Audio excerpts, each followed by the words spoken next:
We're on to chapter 14 of Famous Five and our last chapter before half term. So make the most of it, and there's going to be a bit of suspense hanging for the over half term, and you're going to have to wait to finish the story in the first week back. So Miss Lowe will take over reading as I'll be in school, so I'm really looking forward to seeing lots of you back in school.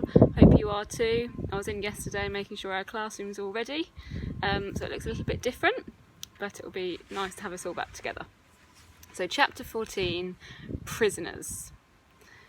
George couldn't say a word. She just stood there, staring at the pile of ingots, holding one in her hands. She could hardly believe that these strange, brick-shaped things were really gold. Her heart thumped fast. What a wonderful, marvellous find. Suddenly Tim began to bark loudly. He stood with his back to the children, his nose towards the door, and how he barked. "Shut up, Tim," said Julian. "What can you hear? Is it others coming back?"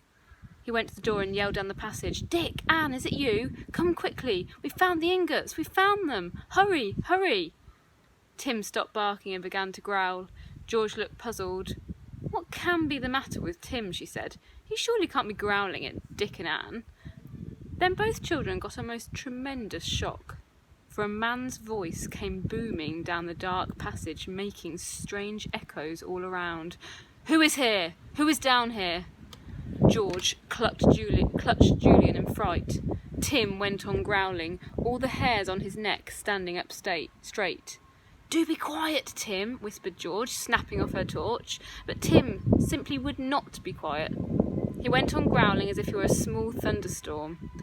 The children saw the beam of a powerful torchlight coming round the corner of the dungeon passage. Then the light picked them out, and the holder of the torch came to a surprised stop. "Well, well, well," said a voice. "Look who's here. 2 children in the dungeons of my castle." "What do you mean, your castle?" cried George. "Well, my dear little girl, it is my castle, because I'm in the process of buying it," said the voice. Then another voice spoke more gruffly. "What are you doing down here? What did you mean when you shouted out Dick and Anne and said you had found the ingots? What ingots?" "Don't answer," whispered Julian to George, but the echoes took his words and made them very loud. "Don't answer, don't answer." "Oh, so you won't answer," said the second man, and he stepped towards the children. Tim bared his teeth, but the man didn't seem at all frightened of him. The man went to the door and flashed his torch inside the dungeon. He gave a long whistle of surprise. "Jake, look here," he said. "You were right. The gold's here all right, and how easy to take away, all in ingots. My word, this is the most amazing thing we've ever struck." "This gold is mine," said George in a fury. This island and the castle belong to my mother, and so does everything found here. This gold was brought here and stored by my great-great-great-grandfather before his ship got wrecked. It's not yours, and never will be. As soon as I get back home, I shall tell my father and mother what we found, and then you may be sure you won't be able to buy the castle or the island. You were very clever finding out the map and the old box and gold, but just not clever enough for us. We found it first."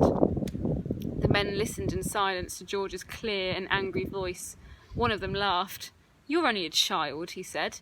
"You surely don't think you can keep us from getting our way? We're going to buy this island and everything in it, and we shall take the gold when the deeds are signed. And if by any chance we couldn't buy the island, we'd take the gold just the same.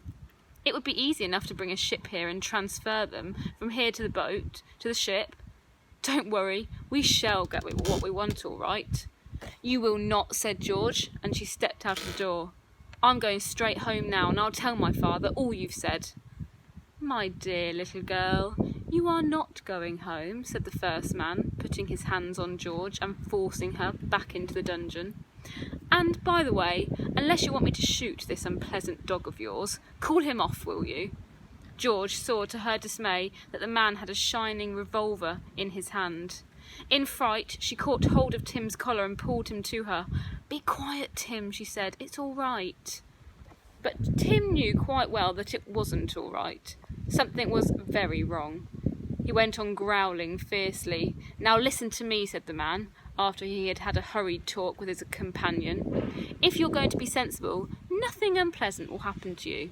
But if you want to be obstinate, you'll be very sorry. What we're going to do is this. We're going off in our motorboat, leaving you nicely locked up here, and we're going to get a ship and come back for the gold. We don't think it's worthwhile buying the island now we know where the ingots are. And you're going to write a note to your companions above telling them you found the gold and they're to come down and look for it. Then we shall lock all of you up into this dungeon with the ingots to play with, leaving you food and drink till we come back. Now then, here's a pencil. Write a note to Dick and Anne, whoever they are, and send your dog up with it. Come on." "I won't," said George, her face furious. "I won't. You can't make me do a thing like that.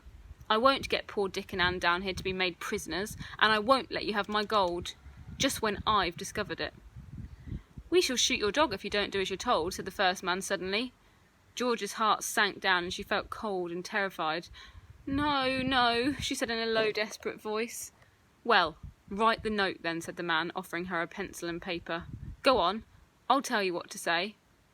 "I can't," sobbed George. "I don't want to get Dick and Anne down here to be made prisoners." "All right, I'll shoot the dog then," said the man in a cold voice, and he levelled his revolver at poor Tim. George threw her arms round her dog and gave a scream. "I'll write the note. Don't shoot Tim. Don't shoot him." The girl took the paper and pencil in a shaking hand and looked at the man. "Write this," he ordered. "Dear Dick and Anne, we found the gold. Come on down at once and see it, and sign your name, whatever it is." George wrote what the man had said, and she signed her name. But instead of writing George, she put Georgina. She knew the others would feel certain she would never sign herself that, and she hoped it would warn them that something odd was up. The man took the note and fastened it to Tim's collar. The dog growled all the time, but George kept telling him not to bite. "Now, tell him to go and find your friends," said the man. "Find Dick and Anne," commanded George. "Go on, Tim, find Dick and Anne. Give them the note." Tim did not want to leave George, but there was something very urgent in her voice. He took one last look at his mistress, gave her a hand to lick, and sped off down the passage. He knew the way now. Up the rocky steps he bounded and into the open air. He stopped in the old yard, sniffing. Where were Dick and Anne? He smelt their footsteps and ran off, his nose to the ground. He soon found the two children out on the rocks. Dick was feeling better now and was sitting up. His cheek had almost stopped bleeding. "Hello," he said in surprise when he saw Tim. "Here's Timothy. Why, Tim, old chap, why have you come to see us? Did you get tired of being underground in the dark?" "Look, Dick, he's got something twisted into his collar," said Anne, her sharp eyes seeing the paper there. "It's a note. I expect it's from the others telling us to go down. Isn't Tim clever to bring it?" Dick took the paper from Tim's collar. He undid it and read it. "Dear Dick and Anne," he read aloud, "we found the gold. Come on down at once and see it. Georgina." "Oh," said Anne, her eyes shining, "they found it. Oh, Dick, are you well enough to come down now? Let's hurry." But Dick did not get up from the rocks. He sat and stared at the note, puzzled. "What's the matter?" said Anne impatiently. "Don't you think it's funny that George should suddenly sign herself Georgina?" said Dick slowly. "You know how she hates being a girl and having a girl's name. You know how she'll never answer if anyone calls her Georgina, and yet in this note she signs herself by the name she hates. It does seem a bit funny to me, almost as if it's a kind of warning that there's something wrong." "Oh, don't be so silly, Dick," said Anne. "What could be wrong? Do come on."